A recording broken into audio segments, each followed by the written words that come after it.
Welcome to WTHA's award-winning Sportsbeat. Tonight's show is brought to you by 5-Star Mitsubishi.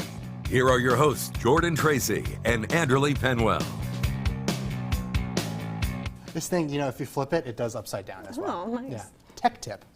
Welcome to Sportsbeat. Happy Friday. I'm Jordan Tracy. She's Anderly Penwell. And you're making good life choices and watching us this fabulous Friday night for Sportsbeat. We'll start this evening with the matchup of the Cambrias. Central Cambria at Penn Cambria for the Goalpost Trophy. Heading into this game, Central Cambria was 2-3, while Penn Cambria was 4-1. And we had some beautiful eyes in the sky with some Sportsbeat views here over Penn Cambria Stadium.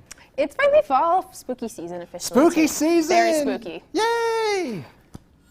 And it is homecoming for the Panthers. Congratulations to Mia Bordelli. She's the Penn Cambria homecoming queen this year. Central Cambria led 12-6 at the half, but third quarter, Panthers QB Garrett Harold on the keeper. He ties this one at 12. Bad man. It's true. Later on, Zach Eckenroth for the Panthers takes the handoff, gets a few blocks, finds a seam, bounces some tackles as he rumbles in for the TD. Penn Cambria up 20-12 after the 2-point conversion. Fourth quarter now, Ethan Gillen punches this one in from close range, and the Devils tie it up at 20 after the successful 2-point conversion, but Penn Cambria wins 40-20 and claims the Goalpost Trophy.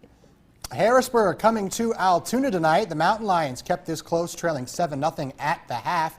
Kyle Williams capping off a second quick touchdown for the Cougars, who put up 12 quick points to take the lead 19-0. The Mountain Lions were stranded in the red zone to end the opening half and just couldn't get much going. The option to Tyson Reed will get the first down here. Great run for the Mountain Lions there, but after getting stuffed on fourth down, Harrisburg back on offense, and it's Leonard Fournette on the carry, though the roster reads Mekhi Hopkins, basically the same person. Not sure if that's a misprint. 31-0 Harrisburg tonight. The final score, Harrisburg 31, the Mountain Lions nothing.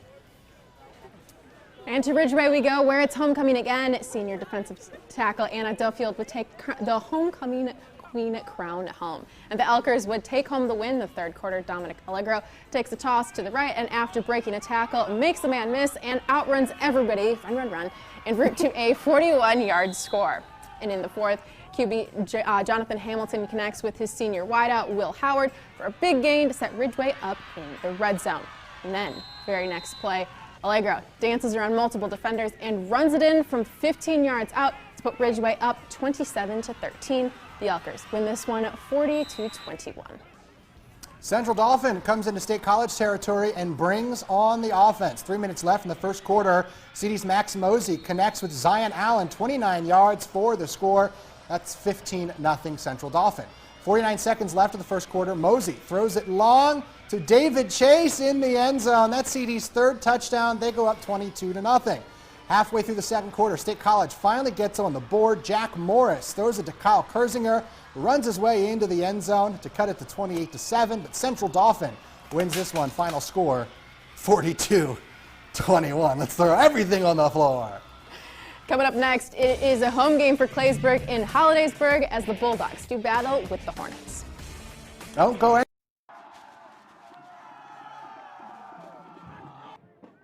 Now it is time for our game of the week. The Juniata Valley Hornets taking on the Claysburg-Kimmel Bulldogs at Tiger Stadium in Hollidaysburg. The Bulldogs are coming off a game against Southern Huntington that they'd like to forget, and the Hornets are looking to keep things rolling. So let's go to it. Juniata Valley looking to remain unbeaten as they storm onto the field. Early in the first quarter, Cole Claycomb takes the toss, goes down the far sideline, and it hits the hole. He takes this 45 yards to the house, 6-0 Bulldogs. But the Green Hornets strike back immediately. Handoff to Jace Rand, and he's going to make everyone miss as he bursts his way to pay dirt for a 57-yard score. And it's 7-6 Juniata Valley. Explosive plays dominated this game. Lambert Palmer on play action, rolls left, floats this one to Jake Johnson, and he's gone. 52 yards later, he finds the end zone to make it 14-6 Green Hornets. Still in the first quarter, Juniata Valley gives the rock to Rand once again. He finds the blue and white painted turf for the second time in this one. The Green Hornets blowing it open now. Palmer with the swing pass to Rand, and as you can probably guess how this one ends, he makes everyone miss and he's gone. 39 yards to the end zone. Juniata Valley dominates in a 42-18 win. Let's get risky with the Green Hornets. Juniata Valley is now 5-0 after putting up 42 points this week. Here's quarterback Lambert Palmer, and how has the offense been able to get going so well? You guys are averaging over 30 points per game. Came out, line blocked well. I mean, they've been blocking well all year. Running back, Jace Rand, obviously, running the ball well.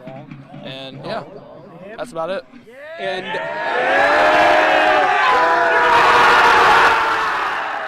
And just, how balanced is this offense? It seems like you can run, you can pass, and you're always keeping defenses off balance. Well, we have all sorts of weapons everywhere. I mean, that's about it.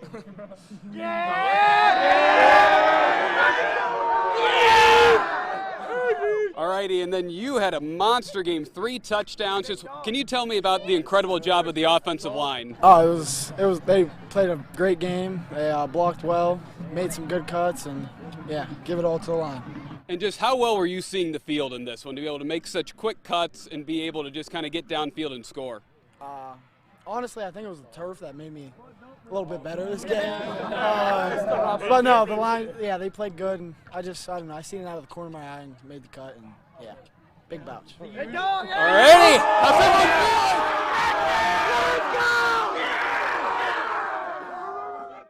Wow, that was really aggressive. Thank you, Risky Biz. Tyrone and Bald Eagle tonight. Tyrone up 7 in the first quarter here. Luke Walk tells Carson Nagel, walk this way. So the Eagles are forced to punt. Deliver. Walk this way! I'm going to let you do the singing there. Ensuing Tyrone drive. Keegan Gwynn is picked off by Gavin Eckley. Pardon him, folks. He has reservations at 6. Bald Eagle ties the game at 7. The Eagles go on to win the road game 15-9. It was nice of him to make reservations. Yeah. Forest Hills hosting Bedford on the homecoming night.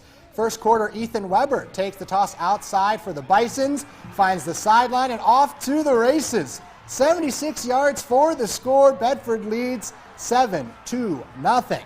Next drive for Bedford. Mercury Swaim, best name in the game, scrambling. Then up the middle he goes. No one is going to catch up with him, not even close. 95 yards to the house. Run. And the Bisons lead 14-0. Run. The stampede for the Bisons continue. They move on to 6-0. Final score, 55-21. Run. Coming up next, the Rams and Dragons face off in a big-time conference showdown.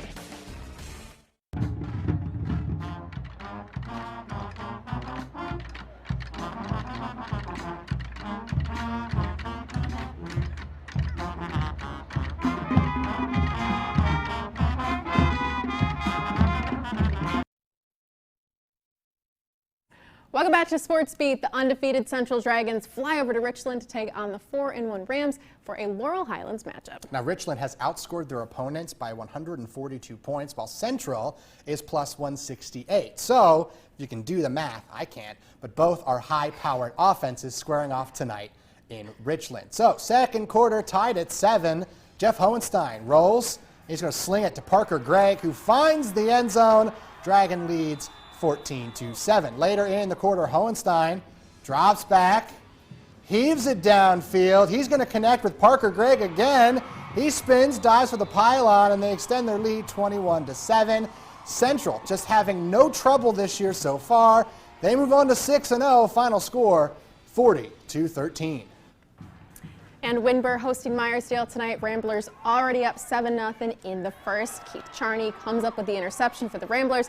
Pretty good block back as well before stepping out inside the 5. A few plays later, John Schuster takes the snap and follows some great blocking up front into the end zone. That puts Winburn up 14-0. Ramblers are 6-0 and final score is 63-0. All right, coming up next, with 3 wins on the year so far, are we seeing a whole new Cameron County? Or does Elk County Catholic defend their turf? That matchup and craziness is coming up next. You're watching Sportsbeat on WTAJ!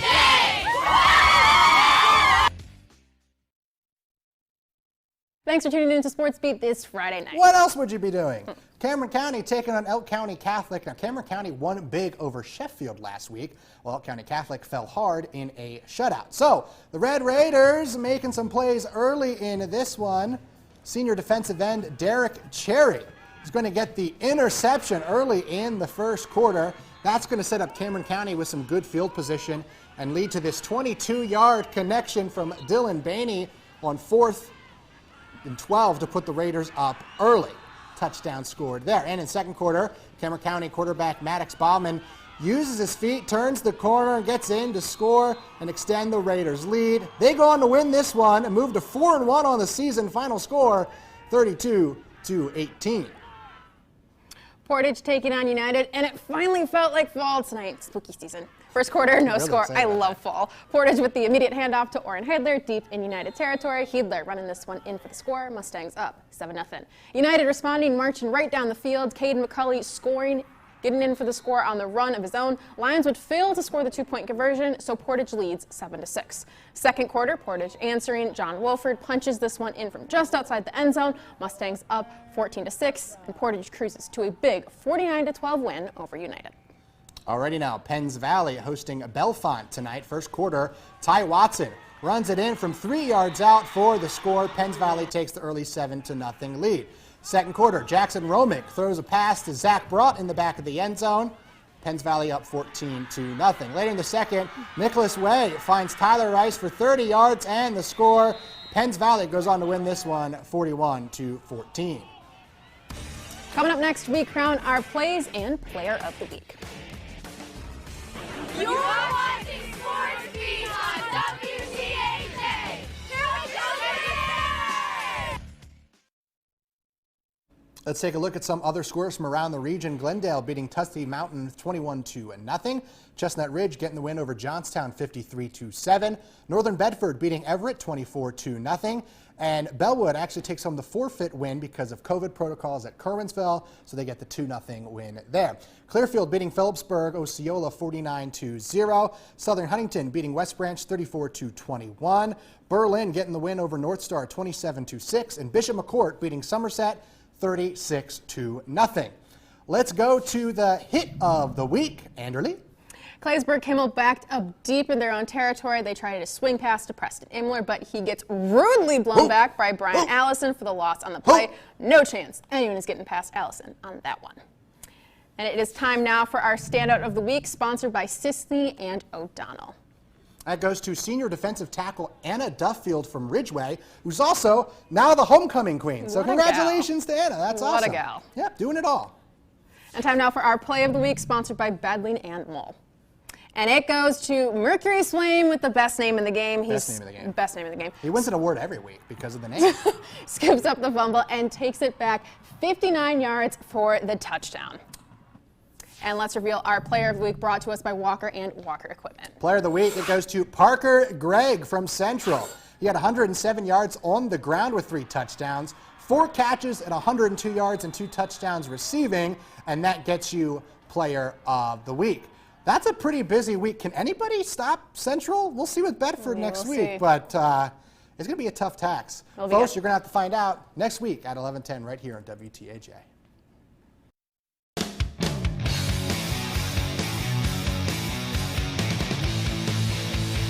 Sportsbeat has been brought to you by 5 Star Mitsubishi. Thanks for watching. Join us again next Friday at 11:10.